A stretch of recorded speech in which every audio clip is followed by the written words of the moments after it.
What's up mga kabari at mga kasilip, and welcome back to Master Silip TV. Narito na naman po at muling nagbabalik ang inyong Master Silip para magbigay ng race analysis and information na gaganapin na pakarera sa Malvar, Batangas. And it's a Wednesday racing in Manila Metro Turf, November 8, 2023. And we have 8 races na nalargahan. Try natin silipin at tignan kung sino may mamalalaki at posibilidad na panalo. At kung bago lang po pala kayo dito sa channel ko, kindly click subscribe, like and share, at napakalaking tulong na po sa akin yan mga kabari at mga kasilip, no? You may also leave your comment down below kung gusto nyo pong magpa-shoutout or any topic that you would like to talk about. And speaking of shoutout, no, yung mga nagpapa-shoutout sa akin last Sunday racing, most likely shoutout ko na lang sa Friday racing kasi isang mabilis na race analysis lang to, no? At maraming salamat muli sa pagtanggap nyo sa akin and sa walang sawang suporta dito sa ating Master Silip TV. Okay? Again, we have 8 races na nalargahan. Hindi ko na patatagalin to. Let's go ahead. In 3, 2, 1, let's go! Race number 1 na po tayo mga kabari at mga kasilip, no? Start ng ating first Peak 5 event, covers races 1 to 5. Dito po sa race number 1 ay meron tayong 7 numbers in bettings with a distance of 1,200 meters. Para po sa akin, ang first choice ko po rito is yung numero 2 na si Double Rock. Well, tingin ko masyado nang paulit-ulit dito si Double Rock sa grupo na to, no? Masyado na siyang nagbabad dito. And ang basa ko kasi sa lineup na to, pwedeng magkaroon ng killing pace between Sky Magic and West Facol. So most likely, alam naman natin si Double Rock na manggagaling sa likuran yan. So diremate, kung magkakaroon ng lutsahan, tingin ko papabor kay Double Rock, no? And yung 1,200 meters, angkop naman sa kanya yung distansya na yan, no? Kaya siya yung pinipili ko as my first choice. Ang second choice ko rito is yung numero 1 na si West Facol. Isang senaryo kasi mga kabarya, mga kasilip na nakikita ko is baka naman walang lumutya rito, no? Pwede kasing ito yung magdala ng marcha. At yung huling tinakbo nito, maganda yung tinakbo nito, Tarsera dumating, no? And tingko, numero 1, pwedeng siya yung magdala ng bandera kung sakaling walang mag-interest. And kung sakali naman na hindi makakaremate si Double Rock, sa West Facol over Sky Magic, tingko mas may itatagal siya, no? So, pwedeng makabuo ng karera to, no? Kaya pinipili ko siya as my second choice. Ngayon dito sa race number 1, may kahirapan tong lineup na to mga kabarya, mga kasirip, no? So, pwede kayong magdagdag kung sino pa kursonada nyo rito o kung may extra kayo kapital. Pero para po sa akin, ang first choice ko rito is yung numero 2 na si Double Rock. Second choice ko po rito is yung numero 1 si West Facol. Yun lamang po. Race number 2 na po tayo mga kabari at mga kasilip. Start ng ating winner take all event, covers races 2 to 8. Dito po sa race number 2 ay may 8 numbers in bettings with a distance of 1,200 meters. Para po sa akin, ang first choice ko rito is yung numero 8 na si Nosen Yangyana. Unang-una maganda yung post position, no, nasa labas, so hindi matatabunan. And etong kabayo na to, actually meron din naman tong angking tuli, no? So kung matatandaan nyo, may tinakbo to na halos isinabay sa unahan at meron din tinakbo to na inuna, kung matatandaan nyo, no? So since maganda yung post position niya, and tingin ko naman kaya niya sundan yung area din ni Justifiable. And tingin ko baka magkaroon din ng killing pace between Justifiable tsaka Jengwers Prada. So talagang magiging tailor-made kay Nosen Yangyana, no? Kaya pinipili ko siya as my first choice. Ngayon kung sakasaling kulangin, tingin ko ang pwedeng tumalo sa kanya is yung numero 1 na rin na si Buhayang Bato. Lately kasi laging nagpapanalo yung hinete, si Mark Alvarez. Plus mababa rin naman talaga yung grupo ni Buhayang Bato, no? Sa tatakbuhan niyan to. Maganda rin yung post position, nasa balya, tipid lahat ng kwartos. And most likely kung sakaling hindi sasabay ni Nosen Yangyana yung nasa harapan, baka si Buhayang Bato na rin yung kasabay ni Justifiable, no? So pinipili ko siya as my second choice. Ngayon, by all means, na sakaling hindi ganun kaganda yung takbuhin nilang dalawa na first choice at second choice ko, meron ako ritong nasisilip na pang long shot ko, no? Yan yung numero 7 na si Jengwers Prada. Ito kasing kabayo na to, may takbo to na minsan talagang ang inam. So isang senaryo na nakikita ko is pwedeng kapitan niya kagad si Justifiable at siya yung may pinakamalapit na pwedeng kumuha ng unahan pagdating ng rektahan. So kung sakasakaling hindi ganun kaganda yung takboy ni Buhayang Bato at ni Nosen Yangyana, si Jengwers Prada yung nakikita kong pwedeng tumalo at sa napapansin ko rin, tingin ko dehado rin siya rito, no? Kaya kinukuha ko siya as my long shot horse. Again, dito sa race number 2, ang first choice ko po is yung numero 8 na si Nosen Yangyana. Second choice ko po is yung numero 1 na si Buhayang Bato. At ang pang long shot ko rito is yung numero 7 na si Jengwers Prada. Yun lamang po.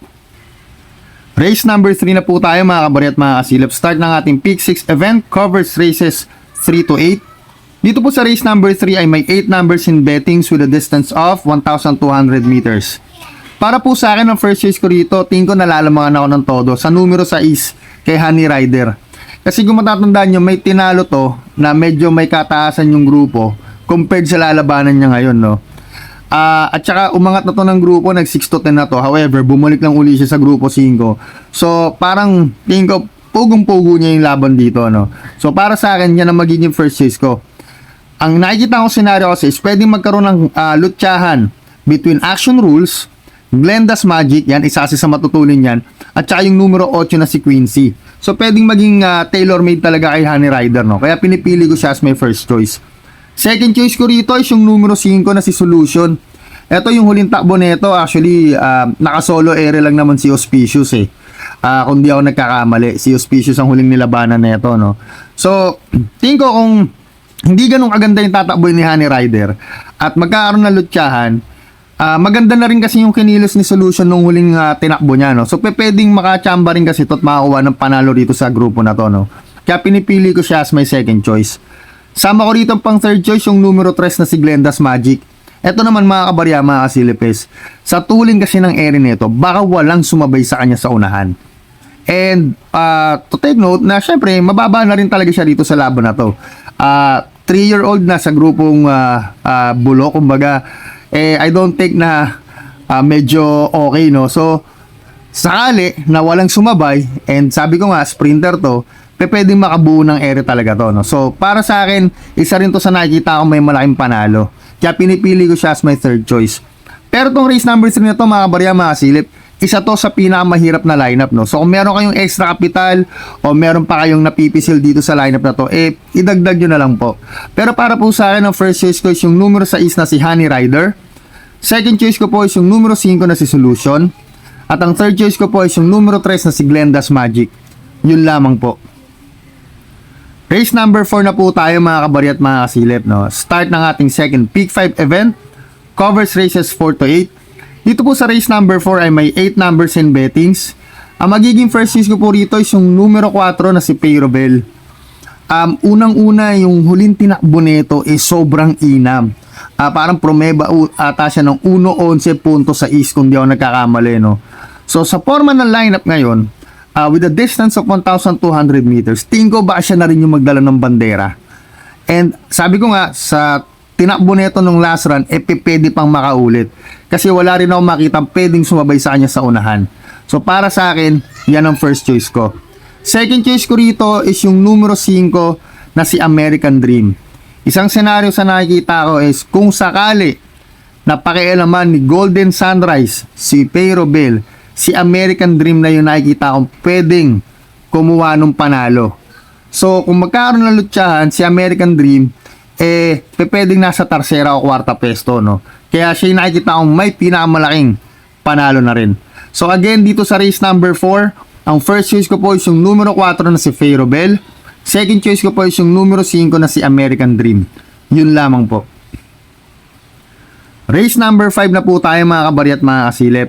Start ng ating Peak 4 event, covers races 5 to 8. Dito po sa race number 5 ay may 9 numbers in bettings with a distance of 1,400 meters. Para sa akin, tatlo ang nakikita kong may malalaking panalo rito, no?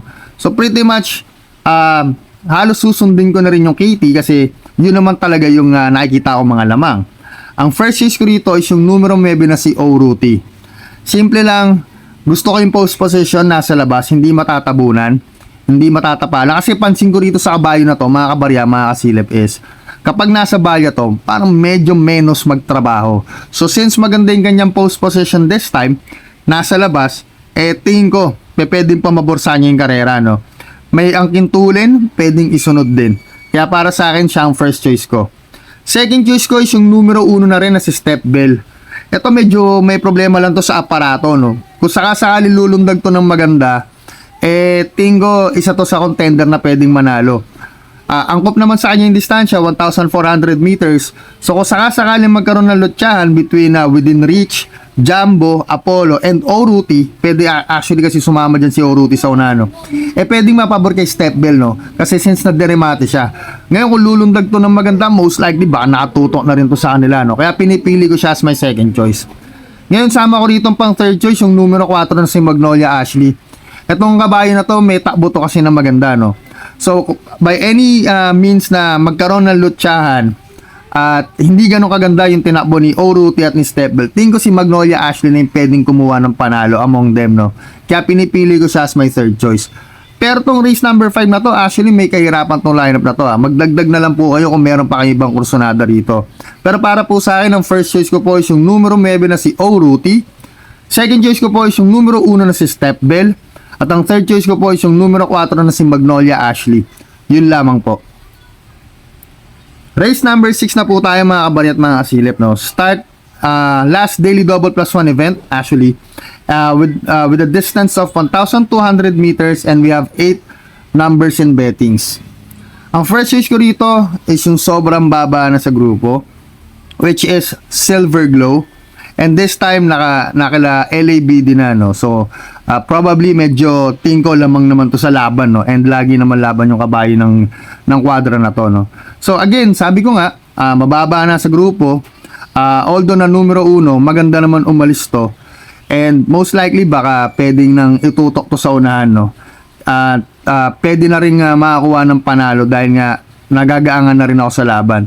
So pinipili ko siya as my first choice. Tingin ko maigpit na makakalaban nito, second choice ko na rin is yung numero 8 na rin na si Flare Bottom. Maganda rin kasi yung post position ni Flare Bottom numero 8, hindi matatabunan, no. So kung hindi ganun kaganda yung tatakbuhin ni Silver Glow, most likely pwedeng ang laban mapabor kay Flare Bottom kasi siya na may pinakamalapit na pwedeng kumuha ng unahan dito, no.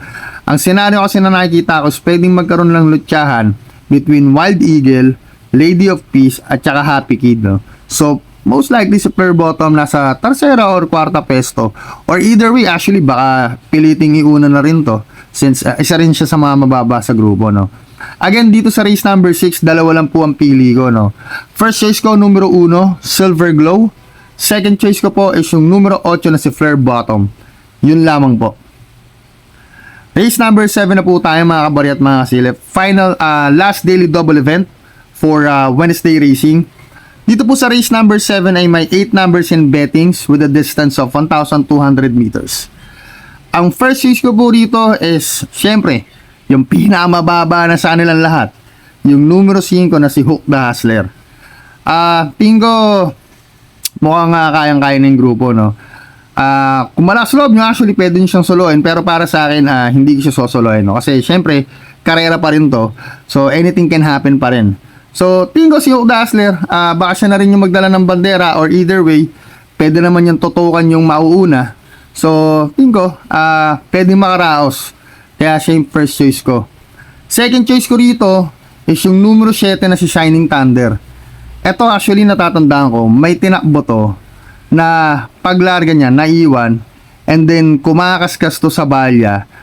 And however, dumating ata siya ng tarsera o kwarta. Tingin ko kung hindi naiwan, baka siya nanalo doon sa laban na yun, no? So, pretty much, kung saan lulundag ng maganda at magkaroon ng killing pace between Hook the Hustler at Sun Moon Lake, pwedeng makinabang talaga ng karera, si Shining Thunder. So, pinipili ko siya as my second choice. Third choice ko rito, mga kabarya, mga kasilip, yung pwedeng magdala ng bandera. Numero 6, Sun Moon Lake. Baka sakali kasing hindi patulan ni Hook the Hustler to, si Sun Moon Lake is may natural speed sa katawan yan. Alam naman natin yon. So kung sakali na mauna to at walang bumiliglig, tingin ko, ang laki ng panalo. Kaya pipiliin ko siya or isasama ko siya as my third choice. But then again, nasa sa inyo po yan mga kabarya, mga kasilip pa. Kung gusto nyo sumolo, nasa sa inyo po. Pero para po sa akin, just to make it sure, kasi halos paratingan na rin naman to, pinipili ko po rito sa area na to is 3. Again, ang first choice ko, numero 5, Hook the Hustler. Second choice ko is yung numero 7 na si Shining Thunder. At ang third choice ko po is yung numero 6 na si Sun Moon Lake. Yun lamang po. Final race for Wednesday racing, race number 8. We have 11 numbers in bettings and 1400 meters ang distansya. So again, paratingan ng ating winner take all, pick 6, second pick 5, and pick 4. So alam nyo na, magdagdag kayo kung meron kayong ibang napupusuan at kung may extra capital kasi paratingan to, so tibayan nyo na. Lalo na kung may pinapalusot kayong diado. Okay? Para sa akin, ang first race ko dito is yung nabitin lang nung nakaraan, numero 4, Jean Jenny. Well, to take a look at the lineup, masyadong magana compared sa mga previous na nilalabanan niya. Alam naman natin si Jean Jenny, Deremate. So kung titignan ko rin yung pacing ng karera, maraming matulin. Nandyan si Samantha, andyan yung Rockaway, andyan si Super Spunky. So most likely baka magkaroon ng lutyan at mapabor sa kanya. Kaya pinipili ko siya as my first choice. Sama ko rito pang third choice yung numero 11 na si Heroes del 96. Well, ito, alam din natin na masyado na rin mababa sa grupo to, no? Pag to kinalabit ng koneksyon sa Tingo, ang laki ng panalo. Maganda post position, numero 11, nasa labas, hindi matatabunan. So hopefully, lumundag ng maganda para maipesto, no? Kung hindi ganun kaganda yung tataboy ni Jean Jenny, tingin ko, si Heroes del 96 na yung isa sa nakita kong may malaking panalo. Kaya pinipili ko siya as my third choice. Ngayon, sama ko rito second choice. Sama ko rito pang third choice, yung numero 9 na si Gold Rush. Si Gold Rush, ito laging in the money, laging tumitimbang. Baka sakali na magkaroon ng ayawan, sa tingin ko si Gold Rush na rin yung nakikita kong isa sa may malaking panalo, no? But then again, etong last race na to, anybody's race to. So kung meron kayong extra capital, pwede kayong magdagdag dito. Pero si Gold Rush, pinipili ko siya as my third choice. So yun, dito sa race number 8, ang first choice ko, numero 4, Jean Jenny. Second choice ko, numero 11, Heroes del 96. At ang third choice ko is yung numero 9 na si Gold Rush. Yun lamang po. At dyan nagtatapos ang ating Wednesday race analysis. Well, sana makatulong sa inyo yan mga kabari at mga kasilip. No? Well, yun naman lagi yung hangad ko, yung makatulong sa inyo. Especially dun sa mga walang time na mag-review. No? And good luck sa inyo mga kabari at mga kasilip. Again, yung aking race analysis is binibase ko yan according sa pagkakagawa ng lineup. No? At yung mga pili ko is binibase ko sa senaryo na possible na mangyayari. Again, nasa sa inyo yan kung gusto nyong palitan, pwede nyo rin dagdagan, or otherwise, pwede nyo namang sundin. Nasa sa inyo pa rin yung final na paggagawa ng rota, no? So, good luck sa inyo, mga kabarya, mga kasilip, and happy racing. Hopefully, magsitama tayo lahat, no? Matapat. And, ingat kayo sa pananayan nyo, sa pagpunta nyo sa mga paborito nyong OTB, no? Once again, this is your Master Silip na nagsasabing, mga kaibigan, sa karera, bawal hard loser. Okay lang.